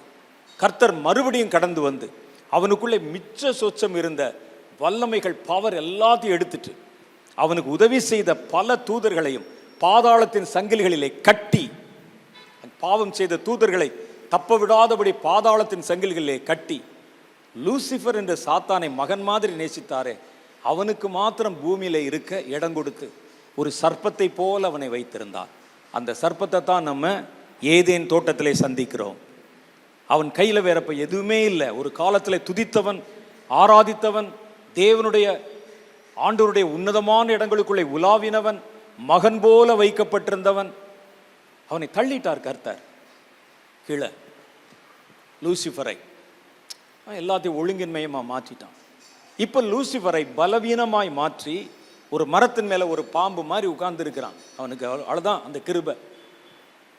இப்ப என்ன செய்தார் கர்த்தர்? அவன் இழந்து போன இடம் இருக்கு பாருங்க, வேகன்சி. அந்த இடத்திலே வேறு ஒருவனை கொண்டு வர கர்த்தர் விரும்பினார். ஆகவே தம்முடைய ரூபத்தின்படியும் சாயலின்படியும் கர்த்தர் மனிதனை உண்டு பண்ணினார். தம்முடைய நாசியின் சுவாசத்தை அவன் மேல் ஊதி அவனை ஜீவாத்மாவாக்கினார். ஆனா அவனை எடுத்த உடனே கொண்டு வந்து லூசிஃபர் இந்த இடத்துல போஸ்டிங் பண்ணா, இவனும் நாளைக்கு அதே போல பாவம் செய்து கீழே விழுந்து விடுவான் என்று கர்த்தர் கருதி இவனுடைய உண்மைத்தன்மையை பரிசோதனை பண்ணி கொஞ்சம் கொஞ்சமா அவனை உயர்த்த கர்த்தர் விரும்பி முதல்ல ஒரு தோட்டத்தின் மேல் அதிகாரியாய் வைத்து இவன் நம்முடைய கட்டளைக்கு கீழ்ப்படிவானோ மாட்டானோ என்று சொல்லி அறியும்படி ஒரு கட்டளையை கர்த்தர் கொடுத்தார். இந்த தோட்டத்தில் இருக்கிற எல்லா மரத்தின் கனிகளை நீங்கள் புசிக்கவே புசிக்கலாம், ஆனால் தோட்டத்தின் நடுவில் இருக்கிற நன்மை தீமை அறியத்தக்க விருட்சத்தின் கனியை நீ புசிக்க கூடாது என்றார். எதை புசிக்க கூடாதுன்னு சொன்னானோ அப்போ சாத்தான் அந்த தோட்டத்தில் உட்கார்ந்து பார்த்து கொண்டே இருக்கிறான். அந்த தோட்டத்தில் நகர்ந்து நகர்ந்து எந்த மரத்தின் பழத்தை புசிக்க கூடாதுன்னு ஆண்டவர் சொன்னாரோ அந்த மரத்தில் போய் சுத்திட்டு உட்கார்ந்துட்டான். அவனுக்கு இப்ப மனிதர்கள் மேல என்ன கோபம்னா, நான் இருந்த இடத்துக்கு இவன் வரப்போகிறான். கோபம் வருமா வராதா? நான் இருந்து ஆட்சி பண்ண இடத்துக்கு நாளைக்கு இவன் வரப்போகிறான்.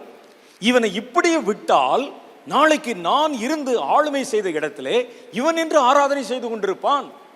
ஆகவே இவனை துவக்கத்திலே ஆரம்பத்திலேயே அழித்து விட வேண்டும், கர்த்தரிடத்திலிருந்து பிரித்து விட வேண்டும் என்று நினைத்து ஏவாளை வஞ்சித்து பாவம் உள்ளே கடந்து வந்தது. இந்த ஒழுங்கின்மையும் வெறுமையுமான பூமியை மனிதனுக்கு கர்த்தர் கொடுப்பதற்கு முன்னால அந்த பூமியை கர்த்தர் ஒழுங்குபடுத்த விரும்பினார். கர்த்தர் எல்லாவற்றையும் பார்த்த நல்லதாக இருந்தது. பூமி மாத்திரம் ஒழுங்கின்மையும் வெறுமையுமாக இருந்தது. சாத்தானை கர்த்தர் பிடித்து மனிதன் கையிலே பூமியை கொடுப்பதற்கு முன்பாக ஒழுங்கற்ற பூமியை ஒழுங்காக மாற்ற விரும்பினார். அதற்கு அவர் எதை பயன்படுத்தினார் என்றால் தம்முடைய வார்த்தையை பயன்படுத்தினார். உண்டாக கடவுது என்றார். ஒழுங்கற்ற பூமி ஒழுங்காய் உண்டாயிற்று. சமுத்திரம் உண்டாக கடவுது என்றார். ஆழத்தின் மேல் இருள் இருந்தது. இருளை கர்த்தர் மாற்றினார், பிரித்தார். பூமியை கர்த்தர் மனிதன் உண்டாவதற்கும் மனிதன் வாழ்வதற்குமான ஒரு பெர்ஃபெக்டான இடமாய் உண்டாக்கினார். அப்ப இதிலிருந்து நமக்கு என்ன தெரியுதுன்னா, கர்த்தருடைய வார்த்தை ஒழுங்கற்றவைகளை ஒழுங்குள்ளவைகளாய் மாற்றுகிறது. ஒழுங்கற்று போன நம்முடைய வாழ்க்கை, ஒழுங்கற்று போன நம்முடைய சமுதாயம், ஒழுங்கற்று போன நம்முடைய தேசம், ஒழுங்கற்று போன நம்முடைய ஊழியம் எல்லாவற்றையும் உருவாக்கும் வல்லமை நிறைந்த வார்த்தை கர்த்தருடைய வாயில் இருக்கிறது. அப்ப இந்த வார்த்தை உள்ள வந்துச்சுன்னா ஒழுங்கற்ற உங்களுடைய குடும்பத்தை அது ஒழுங்குள்ளதாய் மாற்றிவிடும். அந்த வார்த்தை நம்ம கையில் இருக்குது. நீங்க பாக்குறீங்க, என்னையா குடும்பம், பிள்ளை சரியில்லை, கணவன் சரியில்லை, மனைவி சரியில்லை, நல்ல வேலை கிடைக்கல, ஒழுங்கில்லாத ஒரு வாழ்க்கை, என் வாழ்க்கை முழுவதும் கசப்பு, என் வாழ்க்கை முழுவதும் சோர்வு, என் வாழ்க்கை ஒழுங்காவே இல்லையே. எத்தனையோ பேர் நல்லா இருக்கிறானே, என் வாழ்க்கையில மாத்திரம் எது ஒன்று செஞ்சாலும் அது ஒழுங்கா வரமாட்டேங்குதே. அதை ஒழுங்காக்குகிற வார்த்தையும் அதிகாரமும் உங்கள் கையில் இருக்கிற வேதத்தில் இருக்கிறது, கர்த்தருடைய வார்த்தையில் இருக்கிறது. ஹல்லேலூயா. இதை வச்சுட்டு யாராவது இப்படி இருப்பானா யோசிச்சு பாருங்க, பார்க்கலாம். ஒரு முறை ஒரு கப்பல் வழி தப்பி விட்டது. கடல்களில் கப்பல்கள் தண்ணீர்ல போகும், அவை போய்கொண்டே இருக்கும். சில இடத்துல பார்த்தீங்கன்னா ஆறும் கடலும் ஒன்று சேருகிற இடங்கள் வந்துவிடும். ஒரு முறை ஒரு கப்பல் தான் போகிற பாதையிலிருந்து வழி விலகி எங்கேயோ போயிட்டாங்க. திசை தெரியல, திக்கு தெரியல. கடல்ல போயிட்டு இருக்கிறாங்க. குடிக்கிறதுக்கு தண்ணி இல்லை, சுற்றிலும் இருக்கிறெல்லாம் கடல் தண்ணி இல்லையா. அப்படியே போய் கொண்டிருக்கிறார்கள். கொஞ்சம் கொஞ்சமா ரேஷன் முறையில் தண்ணி கொடுத்து கடைசியில் தண்ணி முழுவதும் கப்பலில் அந்த தண்ணி தீர்ந்து போய்விட்டது. கப்பலில் அந்த தண்ணி தீர்ந்து போன உடனே அப்படியே ஒரு தாகத்தில் மடிகிறார்கள். கொஞ்சம் பேர் எந்திரிக்க முடியல, கொஞ்சம் பேர் செத்துட்டான். போகிறார்கள். சுற்றி பக்கத்தில் பார்க்குறான், எந்த கப்பலும் இல்லை, யாரும் நடமாட்டமே இல்லாத ஒரு பகுதி. கப்பல் வழி மாறிவிட்டது. அவர் தீவிரமாக போய் கொண்டிருக்கும். திடீர்னு ஒரு கப்பல், இது நடந்த ஒரு சம்பவம் சொல்கிறாங்க. திடீர்னு தூரத்தில் ஒரு கப்பல் கண்களுக்கு தட்டுப்பட்டது. இங்கிருந்து அவர்கள் அந்த தந்தி கருவியிலே செய்தி அனுப்பினாங்க. அந்த காலத்தில் இந்த கம்பி மூலம் தந்தியில் அனுப்புவாங்க. எங்களை காப்பாற்றுங்கள், SOSன்னு சொல்லுவாங்க, சேவ் அவர் சோல்ஸ், எங்களுடைய ஜீவனை காப்பாற்றுங்கள் என்று அவர்களுக்கு தகவல் கொடுத்தாங்க. அவர்கள் அங்கிருந்து கேட்டாங்க, உங்களுக்கு என்ன வேணும் அப்படின்னு கேட்டாங்க. ஐயா, நாங்கள் 1 மாதமாய் தண்ணீர் இல்லாமல் கடல்ல தவித்து கொண்டிருக்கிறோம், எங்களுக்கு ஏதாவது குடிப்பதற்கு தண்ணீர் கொடுங்கள் என்று. அந்த கப்பல்ல இருந்து இவர்களுக்கு பதில் வந்தது, உங்களது பக்கெட்டை, உங்களுடைய பாத்திரங்களை தண்ணியில போடுங்க, நீங்க போய்கொண்டிருப்பதே நல்ல தண்ணியில் தான் போய்கிட்டு இருக்கிறீங்க 1 மாசமான்னு சொன்னாங்க. சில இடங்களில் பார்த்தீங்கன்னா கடல்ல ஆறு உள்ளே கலக்கும், அதற்கு பேர் கழிமுகம் என்று பெயர். ஆற்றுல ரொம்ப அந்த கடல்ல கிட்டத்தட்ட பல கிலோமீட்டர் தூரம் வரைக்கும் அந்த ஆற்று தண்ணீர் உள்ளே வரும், நல்ல தண்ணீர் இருக்கும் அந்த இடத்துல. அதுல தான் 1 மாசம் பிரயாணம் பண்ணிட்டு இருக்கிறாங்க. அவருடைய காலுக்கு கீழே, கப்பலுக்கு கீழே நல்ல தண்ணீர் இருக்கிறது. ஆனால் கப்பல் இருந்தவர்களுக்கு அந்த விவரம் தெரியாததுனால பல பேர் தாகத்திலே செத்து இருக்கிறாங்க. எப்படி இருக்கு யோசிச்சு பாருங்க, எவ்வளோ பரிதாபம். காலுக்கு கீழே குடிக்க தண்ணி, குனிஞ்சு எடுத்தா தண்ணியை குடிச்சிருக்கலாம். ஆனால் அவர்களுக்கு அது தெரியாததுனால பாதிக்கப்பட்டு மரண விளிம்பில் போய் காப்பாற்றுவர் இல்லாமல் செத்து போனாங்க. அவர்கள் மாத்திரமல்ல, நாமும் அதே மாதிரி பரிதாபத்துக்குரியவர்கள். நம்ம கையில் இருக்குது வாழக்கூடிய வழி, நம்முடைய கையில் இருக்கிறது நம்முடைய வாழ்க்கையை ஒழுங்காக்கக்கூடிய வசனம், நம்முடைய கையில் இருக்கிறது சிருஷ்டிக்கிற வார்த்தை. அதை வைத்துக்கொண்டே பசியாயிருக்கிறோம், தாகமாயிருக்கிறோம், துரத்தப்படுகிறோம், நெருக்கப்படுகிறோம், நம்பிக்கையற்று போகிறோம். எவ்வளவு பரிதாபம் என்று யோசித்து பாருங்கள். உங்கள் பாத்திரத்தை தரையிலே போடுங்கள், தண்ணியில போடுங்க. உங்களுக்கு ஜீவனும் நன்மையும் இந்த வார்த்தையில் இருக்கிறது. அது ஒழுங்கற்ற வாழ்க்கையை ஒழுங்குள்ளதாய் மாற்ற போகிறது. அது கோணலானவைகளை செவ்வையாக்க போகிறது. அந்த வார்த்தையை பயன்படுத்த தெரிஞ்சா போதும், கோணலானவைகளை செவ்வையாக்கும். ஏசாயா 40வது அதிகாரம் 4வது வசனம் சொல்லுகிறது, பள்ளங்கள் எல்லாம் உயர்த்தப்பட்டு சகல மலையும் குன்றுகளும் தாழ்த்தப்பட்டு கோணலானவைகளை செவ்வையாக்கி கரடு முரடானவைகள் சமமாக்கப்படும் என்றும் ஏசாயா 45:2 சொல்லுகிறது, நான் உனக்கு முன்னே போய் கோணலானவைகளை செவ்வையாக்குவேன் என்று கர்த்தர் சொல்லுகிறார். அப்ப இந்த வார்த்தை ஒன்று இல்லாததை உருவாக்கும். அந்த வார்த்தை கோணலாய் போனவைகளை, தவறாய் போனவைகளை, உடைந்து போனவைகளை மறுபடியும் சிருஷ்டிக்கும். நம்ம கையில் இருக்கிற வார்த்தை. 3வது, இந்த வார்த்தை என்ன செய்யுமாம்? இந்த வார்த்தை நம்மை, நம் சரீரத்தை குணமாக்கும் வல்லமை உள்ளது. வேதம் சொல்லுகிறது, சங்கீத புஸ்தகம் 107வது அதிகாரம் 20வது வசனம் சொல்லுகிறது, தங்கள் ஆபத்திலே கர்த்தரை நோக்கி கூப்பிடுகிறார்கள், அவர்கள் இக்கட்டுகளுக்கு அவர்களை நீங்களாக்கி ரட்சிக்கிறார். அவர் தமது வசனத்தை அனுப்பி அவர்களை குணமாக்கி அவர்களை அழிவுக்கு தப்புவிக்கிறார். நம்மை குணமாக்கும் அதிகாரம் அந்த வசனத்துக்கு இருக்குது. இயேசு காரியங்களை உருவாக்குகிறார். இயேசு இந்த உலகத்துக்கு இறங்கி வந்தார். இயேசுதான் அந்த வார்த்தை. அந்த வார்த்தை தான் இது. அப்படித்தான் சொல்கிறது, அவர் ஆதியிலே தேவனோடு இருந்தார். அந்த வார்த்தை மாம்சமாகி கிருபையிலும் சத்தியத்திலும் நிறைந்தவராய் நம் நடுவிலே வாசம் பண்ணினார் என்று எழுதியிருக்கிறது. அப்ப நம்ம கையில வச்சிருக்கிற வார்த்தையும் நம்ம நடுவிலே வாசம் பண்ணின இயேசுவும் தேவனோடு கூட இருந்த வார்த்தையும் எல்லாம் ஒன்றுதான், எல்லாம் ஒண்ணுதான். அந்த வார்த்தை தான் இன்றைக்கு நம்ம பயன்படுத்துகிறோம், பேசுகிறோம், தியானிக்கிறோம். அதை பயன்படுத்த வேண்டிய முறையில் பயன்படுத்தாதனால தான் அதில் இருக்கக்கூடிய நன்மைகளை சுதந்திரித்து கொள்ள முடியாமல் நம்ம மாறிவிடுகிறோம். அப்ப கர்த்தர் தம்முடைய வார்த்தை அனுப்பி அவர்களை விடுதலை ஆக்குகிறார். பாருங்க, இயேசு இந்த உலகத்தில் வாழ்ந்த போது இந்த 3 காரியங்களையுமே செய்து காண்பித்தார். அவர் என்ன செய்தார்? ஒன்று சுகமாக்கினாரு, இன்னொன்று பாருங்க, அதுல இந்த குணமாக்குவது என்பது வேறு, ரிப்பேர் பண்ணுவது, செவ்வையாக்குவது என்பது வேறு, புதிதாக உண்டாக்குவது என்பது வேறு. இயேசு இந்த உலகத்தில் வாழ்ந்த போது தம்முடைய ஊழியத்தில் பழுதுபட்டவைகளை அதை சரி செய்து காண்பித்தார். மத்தேயு சுவிசேஷம் 14:14 சொல்லுகிறது, இயேசு வந்து திரளான ஜனங்களை கண்டு அவர்கள் மேல் மனதுருகி அவர்களில் வியாதியஸ்தர்களை சொஸ்தமாக்கினார். வியாதியா வந்தவனை பார்த்த கர்த்தர் அங்கே சொஸ்தமாக்கி காண்பித்தார். ஏனென்றால் அவர்தான் அந்த வார்த்தை என்று கர்த்தருடைய வேதம் சொல்லுது. அந்த வார்த்தை இன்றைக்கு நம் கைகளில் இருக்கிறது.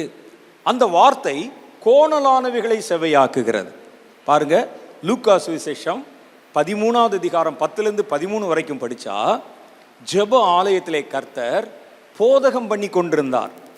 அங்கே 18 வருஷமா பலவீனப்படுத்தும் ஆவியை கொண்ட ஒரு பெண் இருந்தாள்.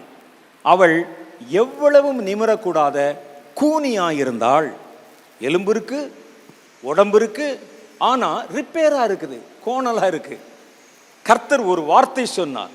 இயேசு அவளை கண்டு தம்மிடத்தில் அழைத்து, ஸ்திரீயே, உன் பலவீனத்திலிருந்து விடுதலையாக்கப்பட்டார் என்று சொல்லி அந்த வார்த்தையை அனுப்பி அவள் மேல் தம்முடைய கைகளை வைத்தார். உடனே அவள் நிமிர்ந்து தேவனை மகிமைப்படுத்தினாள். இது சுகமாக்கல, இது கோணலானவைகளை கர்த்தர் நிமிர்த்தினார். இயேசு வியாதியஸ்தர்களை சுகமாக்கினார். உடைஞ்சு போனது, ஒட்ட முடியாதது, கூணல் விழுந்தது, அவைகளை கர்த்தர் புதுப்பிக்க ஆரம்பிக்கிறார். 3வது காரியம் பாருங்க, அவருடைய வார்த்தை உயிர்ப்பிக்கிறது. மரித்த நிலைமையில் இருக்கிறவர்களை உயிர்ப்பிக்கிறது அந்த வார்த்தை. இன்னைக்கு நம்முடைய வாழ்க்கையில பல விஷயங்கள் மரிச்ச நிலைமையில் இருக்குது, பிரயோஜனமே இல்லை. நிலம் இருக்குங்க, ஆனால் பயன்படுத்த முடியல. வீடு இருக்குது, வாழ முடியல. குடும்பம் இருக்குது, சந்தோஷம் இல்லை. செத்த மாதிரி இருக்குது, ஒன்றுக்கும் பயன் இல்லாமல் இருக்கிறது. கர்த்தருடைய வார்த்தை உயிர்ப்பிக்கிறது என்று வேதம் சொல்லுகிறது. சங்கீத புஸ்தகம் 119, 154 படிச்சு பார்க்கிறோம். எனக்காக நீர் வழக்காடி என்னை மீட்டு கொள்ளும், உம்முடைய வார்த்தையின்படியே என்னை உயிர்ப்பியும் என்றார். உயிர்ப்பியும் என்றார்.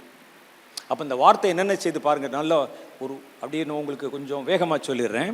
இந்த வார்த்தை என்ன செய்கிறது என்றால், ஒன்று, ஒன்றுமில்லாமல் இருந்து உங்களுக்கு வேண்டிய காரியங்களை உருவாக்கி தரும் வல்லமை உள்ளது. 2வது, கோணலா போன நம்முடைய வாழ்க்கையை, உடைஞ்சு போன நம்முடைய வாழ்க்கையை சீர்படுத்தும் வல்லமை உள்ளது. 3வது, உங்கள் வாழ்க்கையை உயிர்ப்பிக்கும் அதிகாரம் உள்ளது. அவ்வளோ பெரிய வார்த்தை நம்முடைய கைகளில் இருக்கிறது. மரித்து எத்தனையோ நாள், 4 நாள் ஆச்சு. 4 நாள் ஆச்சு. எல்லாரும் சொல்றாங்க, லாசரு மரித்து 4 நாள் ஆச்சு. இப்போ போய் இந்த கல்லறையை திறந்தால் நாருமே என்றார்கள். இயேசு சொன்னார். இயேசு அங்கே கடந்து வந்து, லாசருவே வெளியே வா என்றார். இந்த வார்த்தை அவன் காதுல போய் கேட்ட உடனே லாசரு உயிர் பெற்று எழுந்தான். எப்படி இருக்கு யோசிச்சு பாருங்க. இதில் நான் ஒரு கேள்வி கேட்க உங்ககிட்ட, கொஞ்சம் யோசிச்சு பாருங்க. இந்த வார்த்தை காதுல போய் கேட்டது, செத்த பிரேதத்துக்கு காது கேட்குமா? யாராவது செத்துட்டான், செத்த ஒரு ஆள்கிட்ட பேசினா காது கேட்குமா? கேட்காது. அப்ப ஏன் இயேசு பேசினார்? செத்தவனை புகழ்ந்தாலும் கேட்காது, எந்திரிச்சு சந்தோஷப்பட மாட்டான். நாசமா போறவன் போய் சேர்ந்தாண்டான்னு திட்டினாலும் கேட்காது, அப்படியே படுத்திருப்பார் அவர். செத்தவன்ட்ட யாராவது பேசுவாங்களா? அவனுக்கு காது கேட்குமா? கேட்காது, கேட்காது. ஒரு முறை இயேசு படகில் போய் கொண்டிருக்கிறார். காற்று புயல் அடிக்குது, படகு அமிழத்தக்கதாக. படகுல இயேசுவை தவிர அங்க இருந்த எல்லாருமே மீன் பிடிக்கிறவங்க. புயல் வந்தா என்ன செய்யணும், போட்ல எப்படி போகணும் எல்லாம் தெரிஞ்சவங்க. அவங்களுக்கே சமாளிக்க முடியல. இயேசு போய் எழுப்புகிறார்கள். ஐயரே, நாங்கள் மடிந்து போகிறோம், உமக்கு கவலை இல்லையா என்றார்கள். இயேசு எழுந்தார். காற்றையும் கடலையும் பார்த்து, கடலை கூட பார்த்தலாம், காத்தை எப்படி பார்க்கறதுயா? உங்களால் காற்றை பார்க்க முடியுதா? பாருங்க, பாருங்களேன். உங்களுக்கு காற்று தெரியுதா? கண்ணுக்கு சொல்லுங்க, காத்து கண்ணுக்கு தெரியுதா? காற்றையும் கடலையும் இயேசு கண்டு இறையாதை அமைதலாயிரு என்றார். காத்துக்கு காது இருக்கா? கடலுக்கு காது இருக்கா? ஒரு யாராவது அதுக்கு முன்னால் நின்று பேசுவானா? ஒருத்தன் பேசினா நீங்க என்ன சொல்லுவீர்கள்? காற்றை பார்த்து, நான் பார்த்தா பஸ்ஸை பார்த்தா பேசுவேன், ஸ்பீக்கரை பார்த்தா பேசுவேன். ஏய் ஒழுங்கா பேசு, ஒழுங்கா பாடு, ஏன் கொருன்னு கத்துற? பார்த்து ஏய் விசில் அடிக்க கூடாது, அமைதியாக இரு. என்னைய பத்தி நீங்க என்ன நினைப்பீங்க சொல்லுங்க? மரியாதைக்காக சொல்ல மாட்டீங்க வெளியே, ஆனா நினைப்பீங்களா இல்லையா? மென்டலா இந்த ஆளு அது கேட்குமா? ஆனா இயேசு பாருங்கள், காற்றையும் கடலையும் பார்த்து இறையாதே அமைதலாயிரு என்றார். காத்துக்கு காது இருக்குமா? கடலுக்கு காது இருக்குமா? ஒரு ஆள் பேசினா கேட்குமா? ஆனா கேட்டுது. கேட்டதுனால தான் உடனே அது அமைதலாயிற்று. செத்தவனுக்கு காது கேட்குமா? கேட்டது, அதனால தான் எஸ் பாஸ் எழுந்தான். கேட்டது. நீங்களும் நானும் பேசினா கேட்காது. அது ஆதியிலே இருந்த வார்த்தை, தேவனிடத்தில் இருந்த வார்த்தை, தேவனாயிருந்த வார்த்தை. அந்த வார்த்தை தான் இந்த காற்றை உருவாக்கிற்று, கடலை உருவாக்கிற்று, நம்மை உண்டாக்கிற்று, எல்லாவற்றையும் உண்டாக்கிற்று. அதனால அந்த வார்த்தை எல்லாருக்கும் தெரியும், இயற்கைக்கு தெரியும். அந்த வார்த்தை நீங்க உங்க வார்த்தையை பேசினா அதுக்கு உங்களை தெரியாது, ஆனால் தன்னை உண்டாக்கின தேவன் யார் என்று தெரியும். நீங்கள் பேசுவது தேவனுடைய வார்த்தையாக இருந்தா அது இயற்கையினுடைய காதுகளிலே போய் எட்டும். நீங்கள் கர்த்தருடைய நாமத்திலே கட்டளையிட்டால் நீங்கள் சொல்ல ஆகும், நீங்கள் கட்டளையிட்டால் நிற்கும். மனுஷனுடைய வார்த்தை காதுல கேட்காது, மனுஷனுடைய வார்த்தை செத்தவனுடைய காதுல ஏறாது. ஆனால் தேவனுடைய வார்த்தை எதையும் சாதித்து நிறைவேற்றும். ஆகவேதான் இயேசு காற்றை பார்த்து பேசினார், கடலை பார்த்து பேசினார். அந்த வார்த்தை வந்த உடனே அது விளங்கி கொண்டது. இந்த வார்த்தை தான் ஒரு நாள் என்னை உண்டாக கடவுது என்று சொல்லி என்னை உண்டாக்கிற்று. இந்த வார்த்தை தான் காற்றை உண்டாக கடவுது என்று சொல்லி என்னை உண்டாக்கிற்று. அந்த வார்த்தை வந்த உடனே அது கட்டுப்பட ஆரம்பிச்சது. மனுஷனுடைய வார்த்தைக்கு அந்த அதிகாரம் இல்லை, அது தேவனுடைய வார்த்தை, தேவனிடத்தில் இருந்த வார்த்தை, தேவனாயிருந்த வார்த்தை. அவர் ஆதியிலே தேவனோடு இருந்தார். அல்லேலூயா. அந்த வார்த்தையை பேசுகிற அதிகாரத்தை கர்த்தர் நம்முடைய கைகளிலே தந்திருக்கிறார் என்பதுதான் விசேஷம். நீங்க பேசுவது உங்க வார்த்தையா இருந்தா இயற்கை கட்டுப்படாது. நீங்கள் பேசுவது தேவனுடைய வார்த்தையா இருந்தா அவைகளுக்கு கீழ்ப்படியும். மரித்தவன் உயிரோடு எழும்புவான். ஒரு சம்பவம் நடைபெற்றது.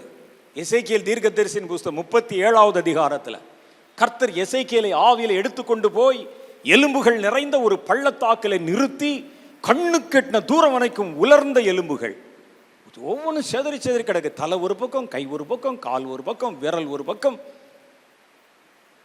கபாலம் ஒரு பக்கம், எல்லாம் தனித்தனியா செதறி கிடக்கு. கர்த்தர் கொண்டு போய் எசேக்கியேலை எலும்புகள் நிறைந்த பள்ளத்தாக்கின் மேல் நிறுத்தினார்.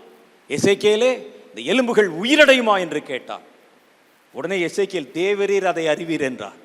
எனக்கு தெரியாது, எனக்கு தெரிஞ்சு நான் படித்த சாஸ்திரத்திலையும் விஞ்ஞானத்திலையும் உலர்ந்த எலும்புகள் உயிரடையவே அடையாது, ஆனால் தேவரீர் அதை அறிவீர் என்றார். அப்பொழுது கர்த்தரவனை நிறுத்தி உலர்ந்த எலும்புகளை பார்த்து என் வார்த்தைகளை சொல்லு என்று சொன்னார். பேசு, தீர்க்க தரிசனம் சொல்லு, தீர்க்க தரிசனம் சொல்லு என்றான். அவன் கர்த்தர் நான் என்ன சொல்லணும் என்று கேட்டான். நான் சொல்ல சொல்ல திருப்பி சொல்லு என்றார். கர்த்தர் அந்த வார்த்தைகளை சொன்னார். அந்த வார்த்தைகளை அந்த மனிதன் வாங்கி பேசினான். அவன் பேசினது மனிதனுடைய வாயிலிருந்து புறப்பட்டது போல இருந்தாலும் அது மனுஷனுடைய வார்த்தை அல்ல, தேவனுடைய வார்த்தையை பேசினான். அவன் அந்த வார்த்தைகளை பேசின போது உலர்ந்த எலும்புகள் தன் தன் எலும்போட வந்து சேர்ந்து கொண்டதாம். எசேக்கியேல்ல படிச்சு பாருங்க, ரொம்ப ஆச்சரியமா இருக்கும். எசேக்கியேல் 37வது அதிகாரம் 1-10 வரைக்கும் உண்டான வசனங்களை போய் வீட்டில் படிச்சு பாருங்க. அந்த எலும்புகள் தனித்தனியா செதறி கிடந்தவைகள் தன்னுடைய எலும்பை தேடி வந்து ஒன்னோட ஒன்று சேர்ந்து கொண்டதாம். கர்த்தர் சொன்னார், மறுபடியும் அந்த எலும்புகளை நோக்கி மறுபடியும் தீர்க்க தரிசனம் உரை என்றார். அந்த வார்த்தைகளை அவன் உரைத்த போது அந்த உலர்ந்து போன எலும்புகள் எலும்பு கூடா மாற்றப்பட்ட எலும்புகள்ல சதை வந்து மேலே மூடினதாம். எப்படி இருக்கும் பாருங்க. மறுபடியும் என் வார்த்தைகளை தீர்க்க தரிசனமாய் சொல்லு. கர்த்தர் சொல்ல சொல்ல எசேக்கியேல் பேசினார். உடனே அதன் மேலே நரம்புகள் வந்து சுற்றி கொண்டது. மறுபடியும் ஆவியை பார்த்து தீர்க்க தரிசனம் உரை என்றார். ஆவியை நோக்கி தீர்க்க தரிசனம் உரைத்த போது அவனுடைய ஆவி அவனுடைய சரீரத்துக்குள்ளே நுழைந்தது. அவர்கள் உயிர் பெற்று எழுந்து நின்றார்கள். கர்த்தர் தம்முடைய வார்த்தை அனுப்பி அவர் உயிர்ப்பிக்கிற வல்லமையுடைய தேவனாக இருக்கிறார். அது மனுஷனுடைய சப்தத்தினால உண்டாகிற வார்த்தை அல்ல, தேவனுடைய வார்த்தை. அது ஒன்றுமில்லாமல் இருந்து உலகத்தை உண்டாக்கும். ஒருவேளை செதறி போயிருக்கலாம் நீங்க. கர்த்தருடைய வார்த்தை உங்கள் வாயிலிருந்து புறப்படும் போது சிதறி போனவைகளை அது ஒன்று கூட்டி சேர்க்கும். உலர்ந்தவைகளை மறுபடியும் உயிர் கொள்ள வைக்கும். அப்படி உயிர் கொண்டு எழுந்தவைகளை ஒரு பெரிய சேனையாய் மாற்றும் அதிகாரம் உள்ளது அந்த வார்த்தை. அப்படிப்பட்ட வார்த்தையை நம்ம கையில் வைத்திருக்கிறோம். ஒரு மனிதனுடைய வார்த்தையை கேட்டு பயந்து கொண்டிருக்கிறோம். மனித சமுதாயத்தின் வார்த்தையும் அவருடைய பயமுறுத்தலை பார்த்து பயப்படுகிறோம். உங்க கையில் என்ன வச்சிருக்கீங்க தெரியுமா? வானத்தையும் பூமியும் உண்டாக்கின தேவனுடைய வார்த்தைகள், உண்டாக்கும் வார்த்தைகள், உயிரூட்டும் வார்த்தைகள், ஜெயிக்கும் வார்த்தைகள், துரத்தும் பிசாசனுடைய சத்துவங்களை துரத்தும் வார்த்தைகள், இவைகள் எல்லாம் அந்த வசனம். கடைசியாக ஒரே ஒரு காரியம் சொல்கிறேன் பாருங்க. இப்போ அடுத்து நம்ம என்ன செய்ய போகிறோம், இந்த வசனத்தை எப்படி பயன்படுத்துவது என்று நம்ம பார்க்க போகிறோம். அடுத்து கடைசி காரியம், கர்த்தருடைய வார்த்தை யுத்தம் செய்கிறது, சண்டை போடுது, உங்களுக்காக உயிர்ப்பித்தது, வழிகாட்டினது, ஒழுங்கற்றவைகளை ஒழுங்காக்கினது, ஒன்றுமில்லாமல் இருந்து காரியங்களை உருவாக்கினது, உங்களுக்காக யுத்தம் செய்கிறது. கர்த்தருடைய வேதம் வெளிப்படுத்தின விசேஷம் 12:11 சொல்லுகிறது, மரணம் நேரிடுகிறதா இருந்தாலும் அதற்கு தப்பும்படி தங்கள் ஜீவனையும் பாராமல் ஆட்டுக்குட்டியின் இரத்தத்தினாலும் தங்கள் சாட்சியின் வசனத்தினாலும் சாத்தானை ஜெயித்தார்கள். அல்லேலூயா. சாத்தானோட சண்டை போடுது அந்த வசனம். ஆட்டுக்குட்டியின் இரத்தமும் சாட்சியின் வசனமும். நம்ம இது வெறும் வார்த்தை தானே, வசனம் தானே படிக்கிறோம். இந்த வசனம் ஆவியின் பட்டயம் என்று சொல்லி எழுதியிருக்கு. கத்தி கையில் இருக்கிறது கத்தி. எபேசியர் 6:17 படிச்சு பாருங்க. ரட்சண்யம் என்னும் தலைச்சீராவையும் தேவ வசனமாகிய ஆவியின் பட்டயத்தையும் எடுத்துக்கொள்ளுங்கள். இது பட்டயம். அவர்களுடைய பட்டயம் இரும்பினால் ஆனது, அவர்களுடைய பட்டயம் வேறு உலோகத்தினால் ஆனது. உங்கள் பட்டயம் ஆவியினாலும் ஜீவனாலும் உண்டானது. சுடரொளி பட்டயம் அது, போராடுகிறது. அப்ப இந்த வார்த்தை என்ன செய்தான், ஆதியிலே இருந்த வார்த்தை ஒன்றுமில்லாமல் இருந்து நமக்கு தேவையானதை உருவாக்கி கொடுக்கிறது. ஒழுங்கற்று போனவைகளை ஒழுங்காக்குகிறது, உயிரற்று போனவைகளை உயிர்ப்பிக்கிறது. உங்களுக்காக உங்கள் சத்துருக்களோட அது யுத்தம் செய்கிறது. இவ்வளோ பெரிய வார்த்தைகளை வைத்துக்கொண்டு நம்ம கன்னத்தில் கை வைத்து கொண்டு அமர்ந்திருக்கலாமா? பிரச்சனைகளை பார்த்து பயப்படலாமா? ஏன் கர்த்தாவே எனக்கு மாத்திரம் இப்படி சொல்லலாமா? கர்த்தர் சொல்லுகிறார், நீ நல்லதனில் தான் என்று கொண்டிருக்கிறாய். உன் கையில் இருக்குது அந்த ஆசீர்வாதம், உன் பையில் இருக்குது அந்த ஆசீர்வாதம். நீ தான் படித்து முடிச்சுட்டு ஜிப்பை போட்டு மூடிடுறியே, பயன்படுத்து. கர்த்தர் சொல்லுகிறார். எப்படி பயன்படுத்துவது? இதுதான் ரொம்ப முக்கியமானது. கொஞ்சம் அலர்ட்டாக கவனிங்க. உங்கள் வாழ்க்கையிலே நீங்கள் நாம் அறிந்து கொள்ள போகிற மிக முக்கியமான காரியம் இதுதான்.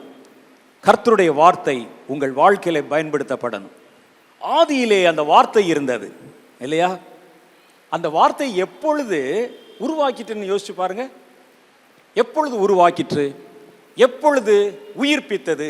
எப்பொழுது ஒழுங்கற்றவைகளை ஒழுங்காக்கிற்று? ஆதியிலே வார்த்தை இருந்த போதல்ல, அந்த வார்த்தை உச்சரிக்கப்பட்ட போது, வெளிப்படுத்தப்பட்ட போது, சொல்லப்பட்ட போது, அப்பத்தான் அந்த வார்த்தை கிரியை செய்தது. உங்கள் கைகளிலே வார்த்தை இருக்கிறது. ஆதியிலே வார்த்தை இருந்ததை போல இந்த வார்த்தையை நீங்கள் உரைக்கும் பொழுது, கர்த்தர் உங்களுக்கு சொல்லும் போது, அப்பத்தான் அந்த வார்த்தை கிரியை செய்கிறது. ஆதியிலே வார்த்தை இருந்தது, அந்த வார்த்தை சிருஷ்டிக்கவில்லை. எப்பொழுது அந்த வார்த்தை தேவனுடைய வாயிலிருந்து வெளிப்படுத்தப்பட்டதோ அப்பொழுதுதான் அந்த வார்த்தை உயிர் பெற்று சிருஷ்டிக்கும் அதிகாரத்தை பெற்றது. நான் சொல்ற புரியுதா? வார்த்தை சும்மா இருந்தா ஒன்றும் வேலை செய்யாது. ஆதியிலே வார்த்தை இருந்தது, ஜஸ்ட் அது இருந்தது, அவ்வளவுதான். ஆனா அந்த வார்த்தை எப்பொழுது தேவனால் வெளிப்படுத்தப்பட்டதோ, ஆண்டவருடைய வாயிலிருந்து அந்த வார்த்தை வெளியே வந்ததோ, அப்பதான் அந்த வார்த்தை பவரோட. நீங்க பாருங்க, நம்ம வாசித்த இத்தனை இடத்துலையும் அந்த வார்த்தை சொல்லப்பட்ட போதுதான் கிரியை செய்திருக்கிறது. உண்டாக கடவுது என்றார், உண்டாயிற்று. லாசருவே வெளியே வா என்றார், வெளியே வா. இறையாதே அமைதலாயிரு என்றார். அதெல்லாம் ஆதியிலே இருந்த வார்த்தை தான். அந்த வார்த்தை சொல்லப்பட்ட போதுதான், சொல்லப்பட்ட இடத்துல கர்த்தரால வெளிப்படுத்தப்பட்ட போதுதான் அந்த வார்த்தை கிரியை செய்தது என்பதை நீங்கள் கண்டுகொள்ளணும். அப்ப இதை வச்சு பார்க்க போகும்போது நமக்கு ஒரு காரியம் தெரிகிறது. நம்ம கையில வார்த்தை இருக்கிறது, நமக்கு பிரச்சனை இருக்கிறது. இந்த வார்த்தையை பயன்படுத்தணும். இந்த வார்த்தையை பயன்படுத்தணும்னா இந்த வார்த்தை கர்த்தரால உரைக்கப்பட வேண்டும். அதான உண்மை. கர்த்தரால உரைக்கப்படணும். இப்போதான் ஒரு மிக முக்கியமான ரகசியத்தை நம்ம பார்க்க போறோம். இந்த வார்த்தை சும்மா இருந்தால் அப்படித்தான் இருக்கும். நீங்களாவது எடுத்து சொன்னாலும் அது ஒன்றும் வேலைக்காகாது. இந்த வார்த்தை கர்த்தர் சொல்லணும். இறையாதே அமைதலார்னு கர்த்தர் பேசணும். கர்த்தர் அந்த வார்த்தை வெளிப்படுத்தணும். நான் ரொம்ப சிம்பிளாக சொல்லுகிறேன் பாருங்கள். நாம் கர்த்தருடைய பாதத்தில் ஜெபிக்க உட்காருகிறோம். உங்களுக்கு இப்போ என்ன தேவை தீர்மானிக்கணும். உங்களுக்கு என்ன தேவை? என் வாழ்க்கையில் இதெல்லாம் இல்லை ஆண்டவரே, எனக்கு இந்த காரியங்கள் நியாயமானவைகள் எனக்கு உருவாக்கி தாரும், எனக்கு உருவாக்கி தாரும். ஒரு பிறவி குருடன் இருந்தான், அவனுக்கு கண்ணே இல்லை, பிறவியிலேருந்தே கண் இல்லை. கர்த்தர் ஒன்றுமில்லாமையில் இருந்து அவனுக்கு 2 கண்களை புதிதாய் உருவாக்கி கொடுத்தார். என் வாழ்க்கையில் இதெல்லாம் இல்லவே இல்லை ஆண்டவரே, எனக்கு அதை சிருஷ்டித்து தாரும்.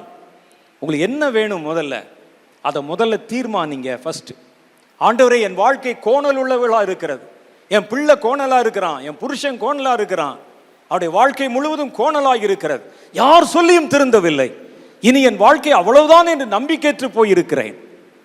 அதை செவ்வையாக்கும் ஆண்டவரே, உங்க வார்த்தையினால முடியும். ஒரு வார்த்தை சொல்லும் ஆண்டவரே. அதை யார் சொல்லணும்? கர்த்தர் சொல்லணும். அப்ப நம்ம உங்களுக்கு என்ன வேண்டும் என்பதை முதல்ல தீர்மானிங்கள். அதை உங்கள் தேவனுக்கு தெரியப்படுத்துங்கள். எனக்கு என்ன தேவை?